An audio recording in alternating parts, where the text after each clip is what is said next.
Gio misses, kick out, mark, goal at the other end. Really critical, you're dead right. Ford went up in the ruck. Polkinghorne got it at the fall of the ball and kicked the ball up towards the wing position where the mark's been taken by Scott Rose. Presented quite well so far early in this game. Got short options on there in Newman if he wants to go that way. Instead he goes across the ground. It was a risky kick too. Muratore went up after it, scooped upon there by Bishop. He sold one tackle. He goes for goal from 45 metres out. That's a super kick. Fantastic goal there by Jaden Bishop. And the Mooroolbark Football Club get the goal that they were after. That's their second for the afternoon. 16 minutes gone here in the Division 2 Choose Tap Grand Final in the second quarter. It is 2-5-17 the Mooroolbark side, and Montrose are 5-2-32. They're coming back, Peter Baird. They are. They needed that goal as well to break that momentum that Montrose has shown. So they've had opportunities. This continues to deflate if you continue to miss. So that was really important that he was able to steady, ride the bump there, do a full 360 in that tackle to get that clear shot on goal and capitalise. Yeah, goal of the day, you would think so far. Kicked by Jaden Bishop there from Mooroolbark, but Montrose get the quick clearance. They send it forward. They look like they may get the quick reply here. There's the kick. Has it snuck home from the boot of Sam Rickard? Yes, it has. Into the post. Oh, okay. It's just brushed the post. So Rickard then would have had his second goal, but just glanced inside of the post. Unlucky for Montrose. That would have been disappointing for Mooroolbark if Montrose had got the quick reply. So Giorgio brings the ball back in, straight into the arms of Andrew Haining. Took it on the second bite. He's on top in the ruck. Yeah, it's a worrying sign for Mooroolbark there. Need more out of charge. Kicks the ball inside forward 50, looking for Dean Stephen. Knocked over the boundary line by Andrew Preston. Grant Campbell, thanks to Choose Tap. The hit-out's 24-22 in favour of Montrose, but I've got Haining down as having 5 clearances, so he's certainly been good around the grounds. Pye throws it in charge, was the third man up. He got a good little knockdown, then goes after it again, and the umpire will come in and bounce it right on the 50-metre line, the Montrose side. Almost reached time on here in the second term. It's a handy 16-point lead to the Montrose Football Club. The umpire throws it up. Fall the ball. Mooroolbark, they should get the clearance here and they might be able to work themselves through the middle and link up through some handball. Rowe got the handball away. This is good. Armstrong on the left boot. Goes inside 50. That is a beautifully weighted kick. It was intended there for Wadsworth. He went up and he flew after it. Going after it there, Brendan Gardell paddled it to his advantage. He wanted the safety of the boundary line and it eventually paddles over that way. And we'll have a boundary throwing now 40 metres out from the Mooroolbark football goals. They look good when they're able to run that ball through the centre corridor, Mooroolbark. They just haven't had the ball out in space. Montrose have pushed them out wide, so they need to try and use that wide as that central corridor if they can. Pye threw it up. Haining got the knockdown. Martin went in after it for Mooroolbark. We'll have a bounce, 40 metres out. They'd love another one here, the Mooroolbark Football Club. And so would their fans. There's a lot of them out here today. The umpire throws it up. And straight through the arms there of Lemon. He couldn't quite trap it. Ricard's in there as well. In fact, it was Jaden Weatherly. It's quickly wrapped up in a tackle. It's moved down to about 25 metres out now from the Mooroolbark goal line as Pye throws the ball up. And he'll be doing it again, I would suspect, as the umpire comes back in to do it all again. So a lot of players around this football. It's deep in the Mooroolbark football end. The umpire brings it up, third man up for Mooroolbark, got the knockdown. Stevens perhaps played for a free kick. He's certainly not going to win that one. Threw his head back, but the umpire said it was fair. Opened up the goal face a little bit here, Mooroolbark. So the umpire throws the ball up now. It was well done there by Roach. He got the knockdown to himself basically and then sat on the ball like an egg, and once again we'll have another stoppage. I think this is an important stoppage to win here, Andy. If Mooroolbark can snag it and kick a goal here, they'll only be 10 points down going into time on, right in the contest still despite Montrose's dominance early. Put down another clearance to Haining there, Soupy, as the ball came out towards Goodman. He got the handball out. That was quickly picked up there by Preston on the left boot inside 450. That's a scrambly looking kick. The ball's at the goal line, but Montrose have the numbers at the last line of defence. This long searching kick out of the back line finds Mark Watson. Just waiting for players to move themselves over to the members' side of the ground. Instead, he elects to create the switch, and it's a dangerous one too, because out there is Wadsworth for Mooroolbark. But going up very well there, done there by Goodman. Got the ball out of that danger zone, bouncing football up towards the wing position. Who'll be the first one to meet that? It will be the big man in Matty Petrarca. He got a scrambling kick up towards the half-forward line, but hit the target. Here comes Billy. He had one bite. He nearly copped one in the back. The umpire said it was fair at the back of the pack. McManus got it back to Giorgio. Usually clean with his skills. This time he kicked it straight into the man on the mark and has to go after it again. The umpire will come in and bounce it. It's on the half-forward line for the Montrose Football Club. We've gone 20 and a half minutes here in the second term, and it's a 16-point lead to the D's. That was the evener up from the in the back previously. Yeah, I think there wasn't much in that one. It would have been disappointing to see that one paid the way of Schilling, because, as you say, the one he gave away earlier was much more severe. So, another boundary throw in. The last couple of minutes of play has just been filled with stoppages. Big kick came off the ground in the direction of Roberts. Hops a high tackle. He did duck his head, though. That was the way the umpire saw it. And the umpire says holding the ball. It wasn't going to fall for that one. Heath Roberts ducked his head into the tackle. And Giorgio, the recipient of the holding the ball decision, swings onto that trusty left foot. This is Smith. Always shows great balance, Mike Smith. Looks for Murphy. Nice gather by Chris Murphy. Gathers it in and forced onto his left foot. It wasn't a bad kick, though, for Wadsworth, although he just slipped at the crucial moment. Gardle was able to pick his pocket. Finds Dylan Rickard on wing position. There's a whistle. And the ball's with Sam Goodman. Now the umpire says advantage. Lots of confusion reigning. Play definitely wasn't continuous then. So advantage shouldn't have been paid. Goodman's kick. Stevens sharks the pack beautifully. Gave it off to Schilling. Schilling heard a voice, looked, searched for it. It was Petrarca. Socked it towards the boundary there by McManus. And in fact, it was Sam Rickard there who Billy Schilling was hoping that handball would land in the hands of.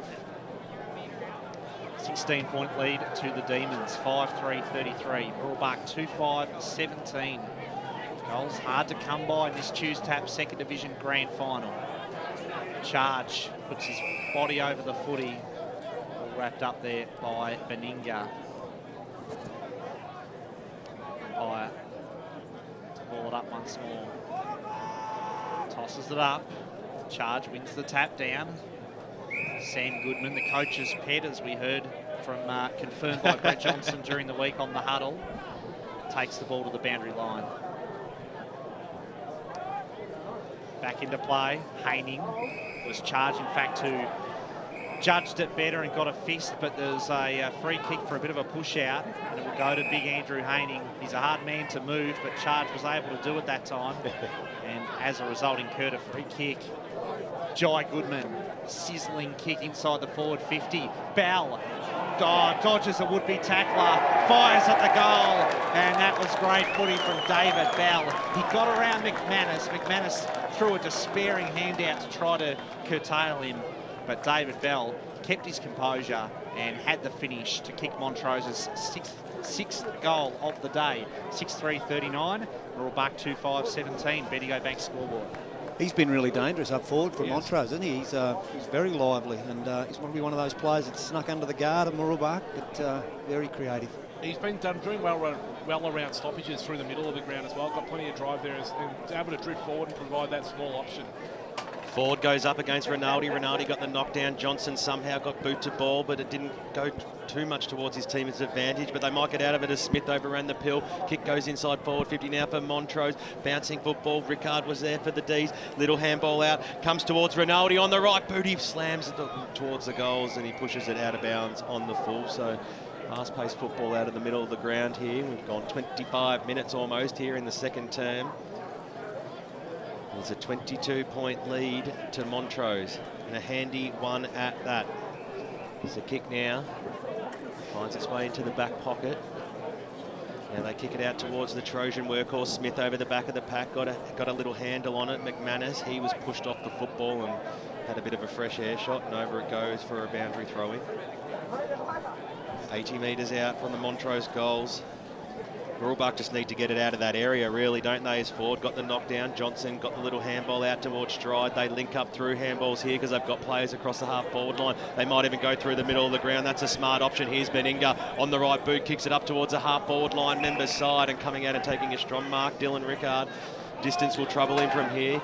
You'd expect him to give him possibly a little handball off or just go for the short pass, and that is a lovely, lovely kick by Rickard inside forward 50, and Montrose, well, coming out and taking a strong mark was Heath Roberts. And he's only about 40 metres out, and he'll kick from directly in front, and this will really hurt Mooroolbark if he can put this one through. Roberts, he hasn't kicked a goal this afternoon. He'll kick from 40 metres. Starts his approach now. Hop, skip and a jump and pop it straight over the goal umpire's head. Montrose have their 7th goal in the Division 2 Choose Tap Grand Final. 26 minutes gone and a handy little break they have too. The Bendigo Bank scoreboard shows 7-3-45 for the D's. Mooroolbark 2-5-15. Let's cross down boundary side thanks to Akira Urgent Care to Sam Gustin. Guys, Montrose with the legs at the moment. They've used 20 changes to 11 in this second quarter. You can't leave space in front of a leading forward like that, like Mooroolbark did. You've got to have somebody in that hole congesting that space because they're just going to lead out and you're going to hit them with their foot skills. Montrose is going to hit them up every time.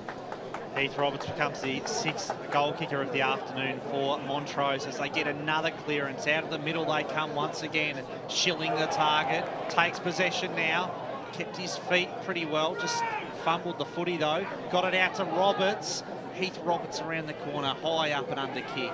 And he's put it out on the full.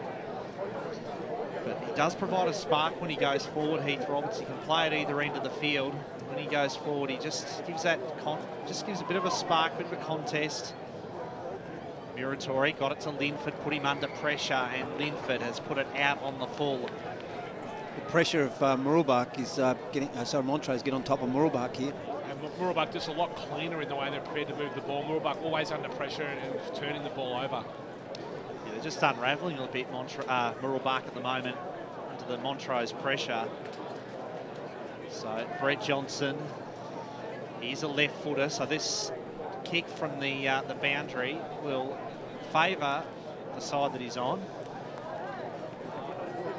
Fires at the goals now. Johnson drifts across the face of goal and fisted through for a minor score. As the rain starts to fall once again and heavier than at probably any other stage so far this afternoon. So Trent Giorgio in the last line of defence. Expect him to boot this one every bit of 60 metres, and he goes towards the forward direction in the middle of the ground, Haining over the back, created the spoil. Montrose through Beninga, couldn't quite pick the ball up. Linford went in very hard on Alan Stride. The umpire said that was fair, and Linford copped his own one for his troubles. Picks himself up off the deck and will have a bounce just outside the centre square. Oh, interesting. Not sure if you saw that, BWS, but yeah, the Montrose player thought it was a free kick to Linford after he copped one, but not to be, as the ball goes into the middle of the ground. Nicely picked up there by Armstrong, got a little handball away, that was okay. Martin broke one tackle on the left boot inside forward 50. It's a scrambly kick. It's got to bounce favourably for someone down there from Mooroolbark. They're going after it. Going after it in there was the big man in Murphy. Snap around the body and fire a shot on goal. And a missed opportunity there for Matty Polkinghorn, who had a shot on the quarter-time siren. So he's had one behind and one out of bounds on the full this afternoon. So Montrose, they'll use the Midmers side, you would expect, this time. Our side of the ground seems to be the place to play most of the footy today. It was in the first 2 games. So the kick goes up towards the centre-half back area. Nicely trapped there. Going in hard was Johnson. Worked himself out of a telephone box and a handball towards the Goodman direction. Couldn't pick up the ball, but later handy tackle here on true centre wing position. Grant Campbell, thanks to Choose Tap. Inside 50, 17-9 this quarter in favour of Montrose. It was 7 apiece at one time, so 10 out of the last 12 to Montrose. And they have a pretty handy lead too, as the knockdown by Haining went to the arms of Smith. Mooroolbark, and he was quickly wrapped up. So another bounce we'll have. 29.5 minutes gone, so some long quarters already in this Division 2 Choose Tap Grand Finals. The umpire throws the ball up now as the ball goes out towards the Smith direction. He paddled it towards his advantage. Johnson once again, he's getting a lot of the football, kicks the ball inside forward 50 as a siren goes. The mark was taken by Andrew Preston. But it's half-time out here in the Division 2 Choose Tap Grand Final, and it is Montrose leading this one by a handy 29 points at half-time. The Bendigo Bank scoreboard shows 7 goals for 46. Mooroolbark are 2-5-17.